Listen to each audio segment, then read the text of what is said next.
Ladies and gentlemen, fellow asset capitalists. When I was a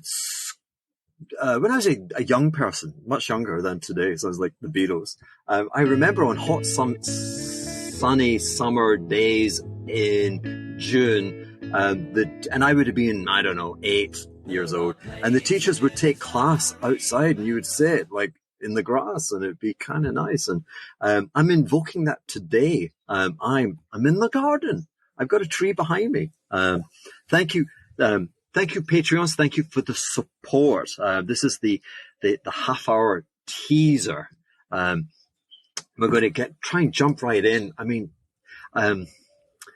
there's so little that I could say owing to how quickly we organize this, but I think this is going to be dope. Bob was amazing last week. I love the chemistry of Bob, but I found, I still can't get over Scandia. The Scandinavian furniture. I'm now thinking of Amaranth, which was that natural gas blow hedge fund. None of it seems kind. And I'm thinking Scandia, the bank. I've got too much nonsense in my head. So I'm going to say nothing. You introduce yourself. Happy to. Thanks for having me on. There's Skanda Amarnath. I'm not Scandinavian. I don't run any kind of bank or furniture. Instead, I run a policy think tank. It's focused on macroeconomic policy issues in the United States and trying to ideally support strong labor markets, preserve expansions, all the stuff that obviously macro investors may be trying to think about how things deviate from that path. Before that, I worked at a macro hedge fund for a few years as a strategist and an economist. And before that, I worked at the New York Fed. So I've had a bit of policy markets, some kind of think tank work, and somewhere in the middle of that, I got a law degree as well. So I don't know how that happened, but yeah, I'm looking forward to the discussion today. I know you're a legend. Yeah, my own lunchtime. But I'm meant to be Benjamin Button. I'm meant to be getting younger. I mean, you either started your career when you were like in kindergarten at 3 years old. I mean, maybe that makes sense. You were in kindergarten. You were working at the New York Fed. I mean, I get. Maybe that's probably a good way to spin up the myth around myself, I should say. I was a child prodigy at the New York Fed, started there at kindergarten, hedge fund in teenage years, and only now I'm starting to get going. So you get to pimp forgive me, I'm being facetious, I don't mean to be, but you get to pimp the descent from heaven. Everyone that works for the Fed gets a bit of a finance gig. What did you do there? Tell me. And when? So that was the New York Fed from 2013 to 15. I worked in the research group. These are most of the people who are aspiring to become PhDs. I decided not to take that path ultimately, but I was in the asset pricing. I did a lot of academic research on macro and finance, some policy work on the side.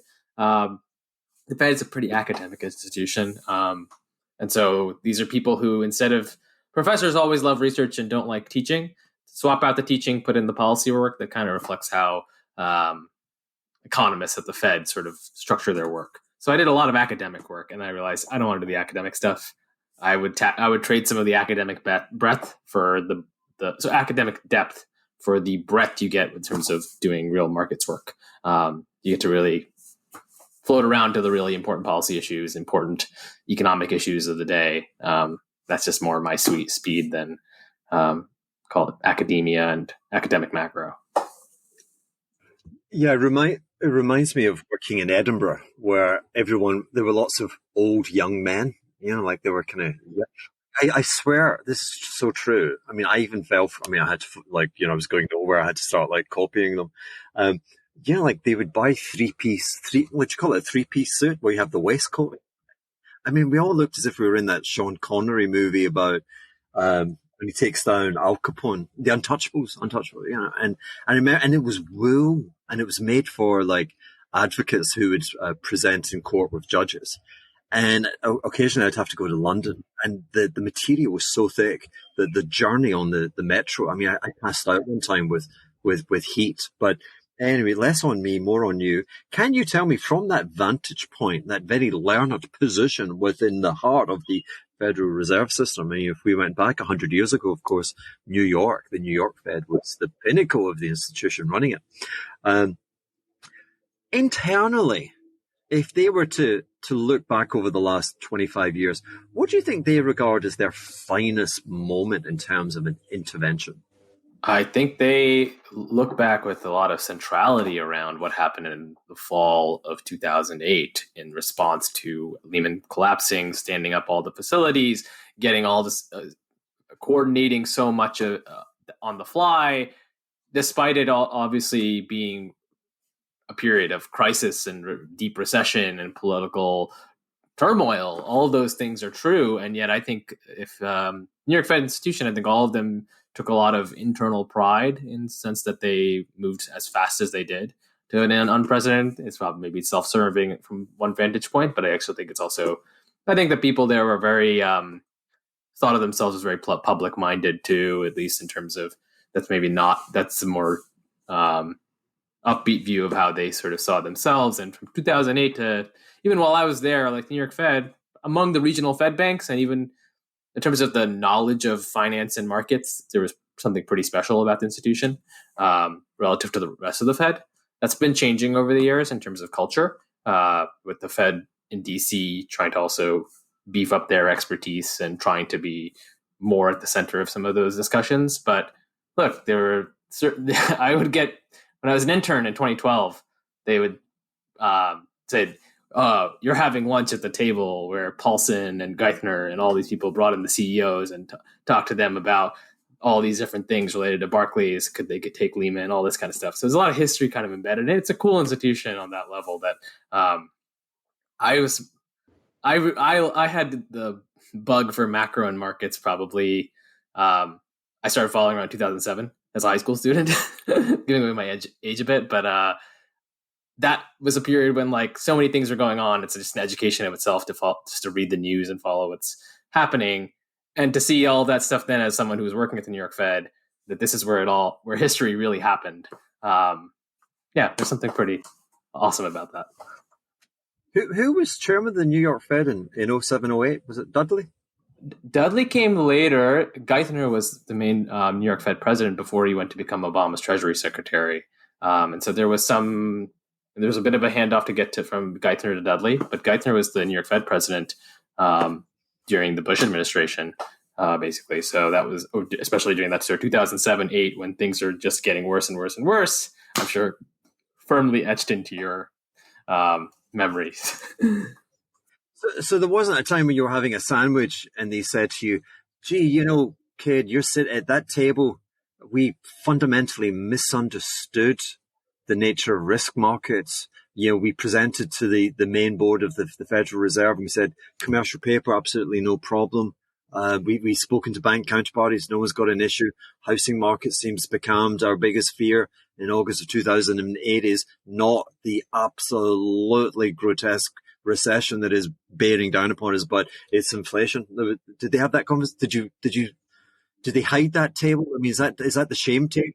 Or, it's now come as such a big surprise that those types of discussions don't necessarily happen. I think there are certainly those who said that they were flagged certain warning signs. I think there is, I think to your point, there's a lot of lessons of that period that just go forgotten because it doesn't look good on a lot of leaders' resumes, especially when you think about if you read Geithner or Bernanke's memoirs. There's a certain phase of 2008 where it's a little fuzzy what they were actually saying about what monetary policy should be in, let's say, the summer of 2008. So they said, I was just focusing on Lehman and trying to sort out Lehman. I wasn't doing anything with monetary policy. I was one of the good guys. There's a little bit of that revisionism that obviously gets colored into different people's takes. But also, I think there's a definite sense of, I think they're kind of always good to be able to grok two ideas at once. One is that, there's definitely a 2007-8, a lot of blind spots. I do think also, for the sake of the institution's ability to move quickly in terms of standing up things that didn't exist before and just say, we're going to do the CPFF on the fly. We're going to do a lot of these things. And everyone else, while Congress is bickering about what to do with TARP and all this other stuff, this was an institution that had some ability to move on its own. That part is a little more redeeming, and obviously it's a good thing to have institutions that are actually able to move with some speed, given that government generally is pretty rigid. But I guess it's just, I mean, we'll move on, but, you know, the central, you would hope the central importance of the New York Fed would be their relationship with major global financial risk takers. And they just seem to be, you know, so far removed from the notion of risk. But I fear it's actually getting a little bit worse now in terms of, I think the New York Fed is getting less market centric, and that would be a real shame, because I think that's kind of a special and important function to think about monetary policy. All of its traction, we can talk about inflation and labor markets all we want, but it runs through financial markets. And all of those, if you want the Fed to stop inflation, it runs through financial markets. If you want the Fed to avoid recession or whatever it is, then that also runs through financial markets. So understanding how those work, I think that expertise, unfortunately, has been underinvested in. There also, it seems striking. I had the good. Did I have the good fortune?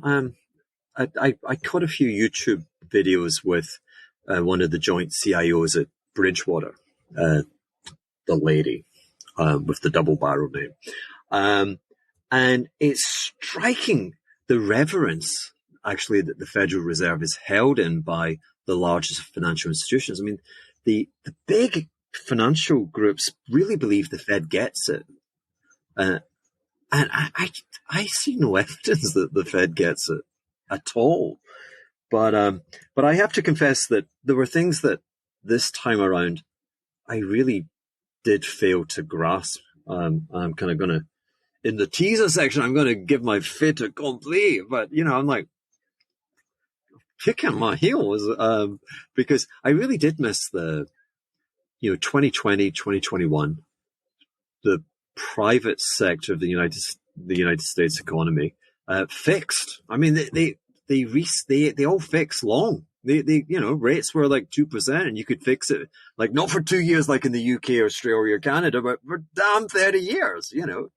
And you know that, I mean, there's a lot of preposterous elements of trying to understand money supply, but there was an element where money supply went shooting up because people like, I don't know, Eli Lilly, Merck, Apple, who have revolving like short-term credit, and you know the bank's like, yeah, like you're good for, I don't know, $800 billion, and they just went, well, okay, tap, and $800 billion goes into their account, and effectively at nothing, and then over the next few years you put it on higher and higher rates. So I definitely got a bit. I hadn't appreciated just how widespread that had been, and so there you are, the Fed, and you're like, I'm going, oh shit, we got inflation. Let's go to 1% interest rates. Nothing. Oh, 2, 3, 4. Like you kept pressing the dial. Nothing happens. It's like everyone's like, oh, you know, I fixed my mortgage for like 2.5%. Like go away.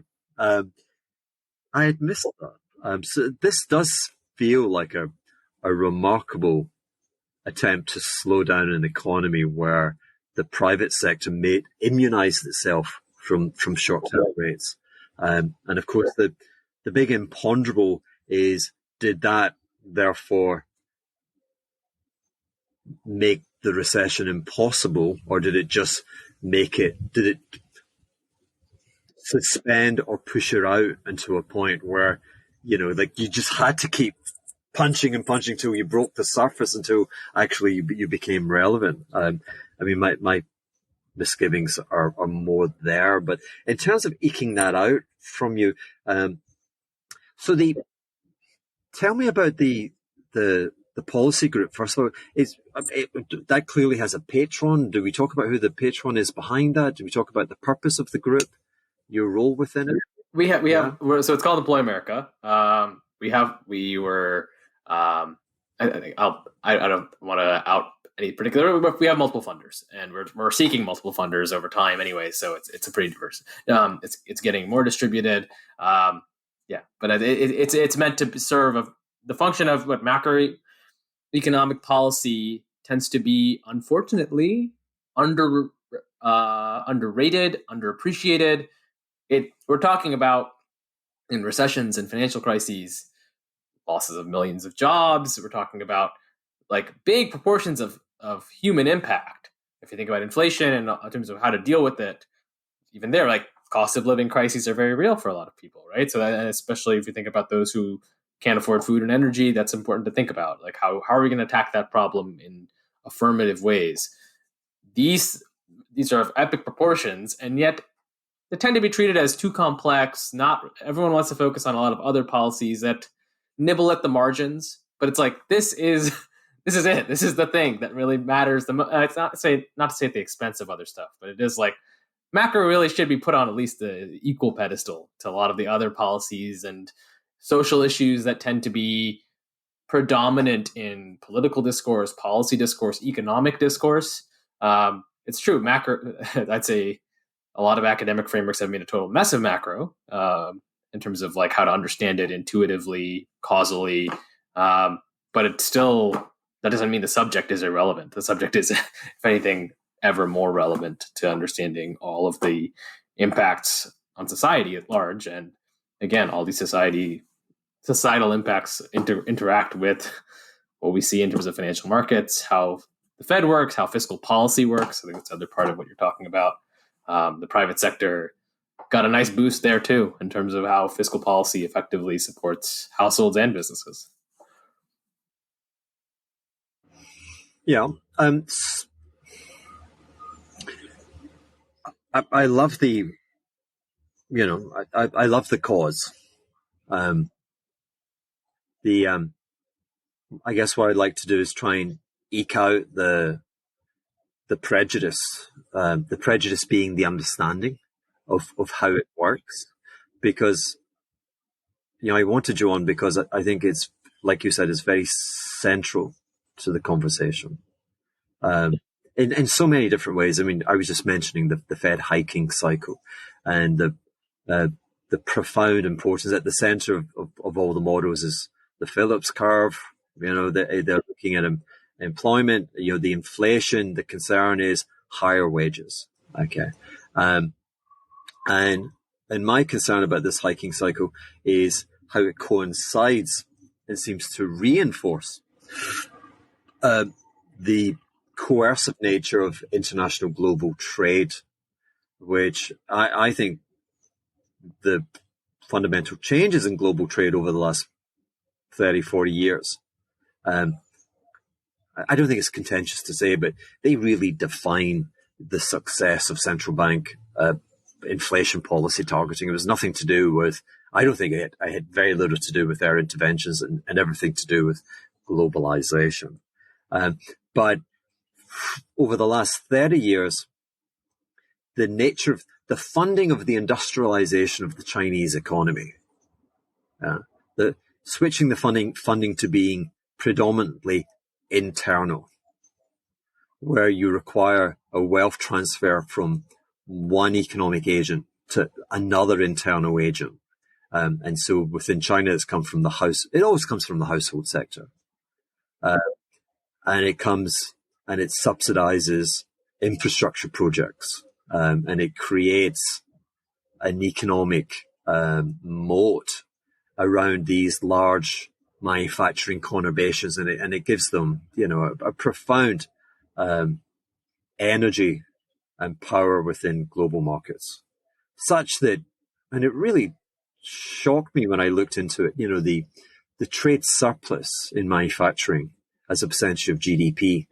In China just now, it's rising from a low of about 16% of GDP, having been as high as almost 20% around the year 2008.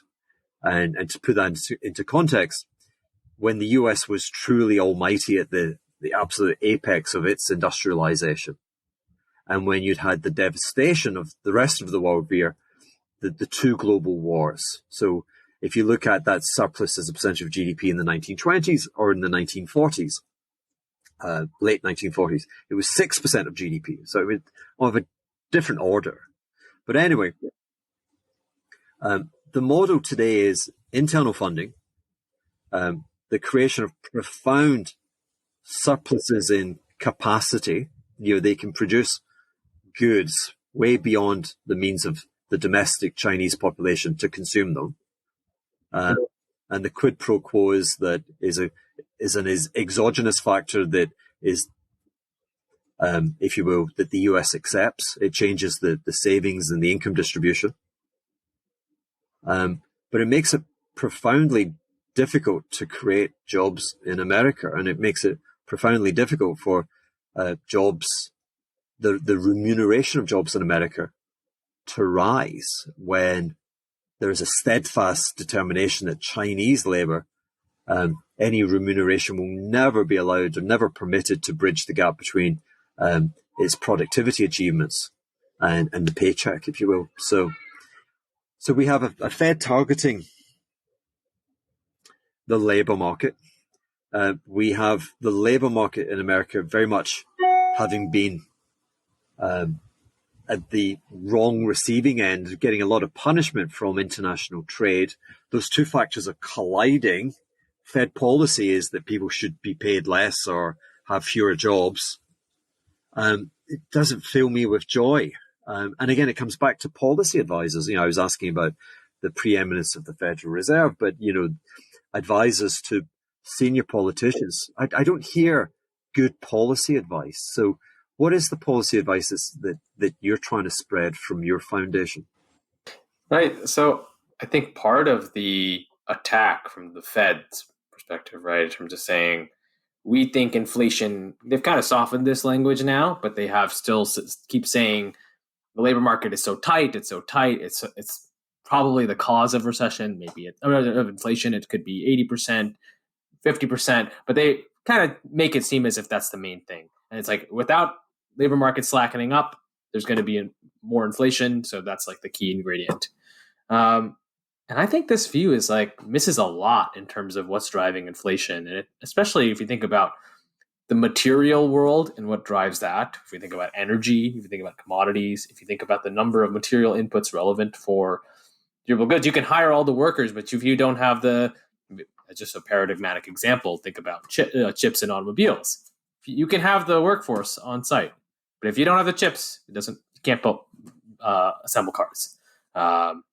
That's not a bad mini model of how a lot of things on the good side of the economy work. And that oftentimes involves a lot of supply chains that are overseas in China. That part of the equation gets lost. And so it's okay. I have this Phillips curve model that says inflation is explainable by the labor market. Okay, there's a version of that may be a little more permissible, but the version that tends to be used says the level of the unemployment rate, we have to keep moving this around to actually affect inflation. This is a pretty bad model, right? This is a pretty bad, not robust model. If you tried to run forecasts based on it without cheating, you'd get a rubbish model, rubbish forecasts. But it's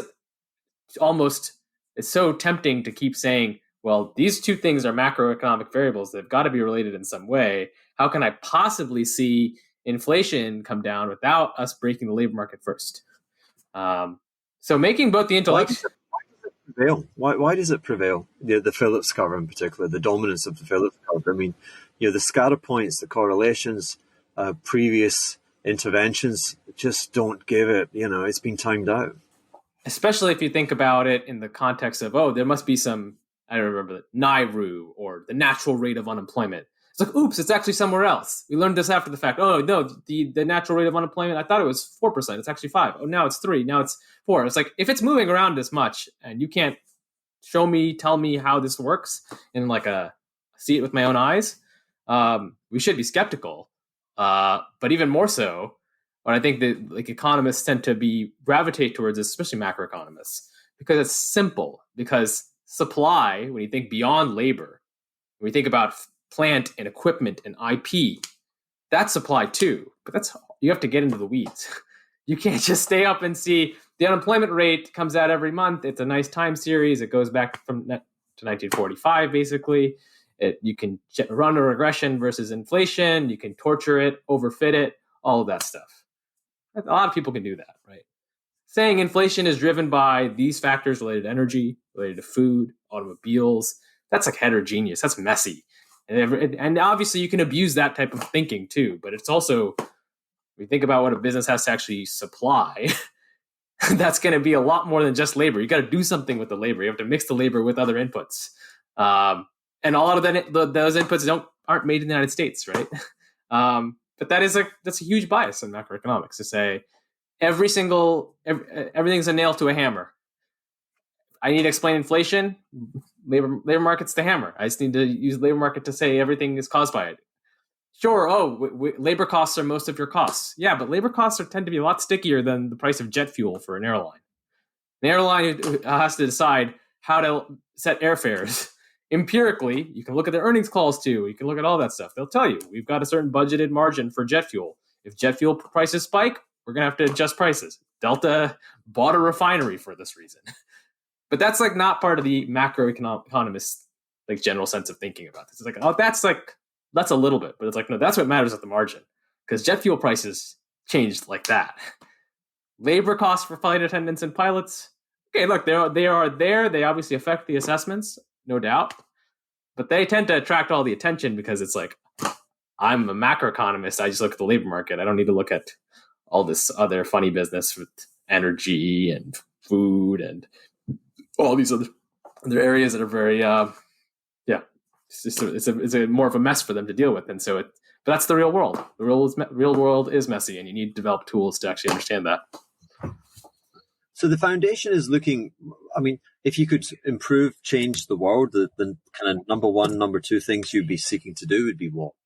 I would say, first thing, don't try to use macro tools to break the labor market as like an explicit goal, which is something that I'd say the Fed's rhetoric and policies, maybe less so now, but especially from call it September to March and May, while they were hiking through a lot of regional bank uncertainty, we're pretty consistent with we got to aim for recession. We've got to break the labor market somehow. Labor markets are pretty important for people's livelihoods and a lot of things. If you want to tackle inflation, you are going to have to start thinking a lot more about root causes. You have to think about what's driving and develop policy tools around that. The really nefarious linkage is to say the Fed controls this thing that definitely controls inflation, which is like there's a lot of things that you're intermediating through there. It's not to say the Fed has no effect on inflation, but it is very attenuated. You got to go through financial markets, then you got to go through labor markets, and then you got to get to inflation. So, look, there may be some other factors that you could possibly push at the margins, maybe wealth effects, but look, a lot of people are poorer in terms of their household wealth after 2022. It didn't drastically change consumption patterns. So there's some effect. Maybe in other countries that have variable rate mortgages like Canada and UK, right? Yeah, homeowners' consumption is taking a direct hit. In the United States, it's fixed rate. That's a very different setup where you're not even cramping homeowners' consumption that way. Homeowners have it really good in terms of fixed rate mortgages. So what are you really leaning on when you go through the Fed channel? You're kind of hoping maybe for slower job growth, slower wage growth. And within some bounds, that's probably fair. But if you really want to get at a lot of the more difficult inflation challenges, we're probably going to need a set of policy tools that are at least trying to attack things in a more direct manner, whether that's consumption on the demand side or on the, call it, supply side, if there are things that you can do to build in more resilience around the stuff that really gets inelastic, energy, food, commodities. That's really the stuff that is most irritating, affects the poor the most. Thinking about that intelligently is hard, but it is also probably that's the better way to think about this. We have to kind of decouple some of the obsession with saying what Milton Friedman kind of indoctrinated a certain set of generation of people into thinking the Fed controls the money supply, money supply affects inflation. It's like the Fed has a lot of power. The power is not control. The Fed doesn't have this tight, nice lever that easily affects inflation. It is through a huge prism of factors that it just gets refracted over and over again. And so that's certainly a view of mine that's out of consensus, but I do think it's part of the dilemma right now of the Fed raised rates. And some people tell you the Fed needs to raise rates more because you haven't seen inflation really come down enough. And other people say, I see inflation coming down. It must be because of the Fed. And it's there's a lot of things in between that, I don't know, Larry Summers was saying we got to have 7 to 9% unemployment. I don't know. So there's clearly something missing from those people who say the Fed's hikes are already having sort of the impact even though they said it was going to happen through a broken labor market. Yeah, I mean, there's some symmetry in. I can't believe you mentioned the Summers name on my damn show. 7 to 9% rates, and then you've got the pine. Have you heard of the pine cone man? No. There's a very prominent, very successful hedge fund manager in terms of gathering assets under management. Tends to have a few wobbles. But more often than not, a bull market seems to kind of carry him to on the shoulders of men and ladies. Bill Ackman, and for some reason only known to himself, he decided to gloat this last week that he was short the long end of the U.S. Treasury market. Don't worry, he only bought puts. He only bought puts. Okay. No. Well, the asset capitalists have been buying calls. We've been selling very, very, very, very short term puts just to cheapen the damn thing. We don't like enriching option riders with bad extrinsic. But heavens, what a week! Larry Summers and Bill Ackman. Anyway, the heavens, I must. Unfortunately, people are like, I'm bailing. We do half an hour. Which we share on Twitter for everyone, and so it's that point where I may be a little bit early, forgive me, but it's the heat. I'm just hot, but I'm cranking up ideas for the second half of this interview, but you're not going to see it. It's exclusively for the patrons. But thank you for listening in.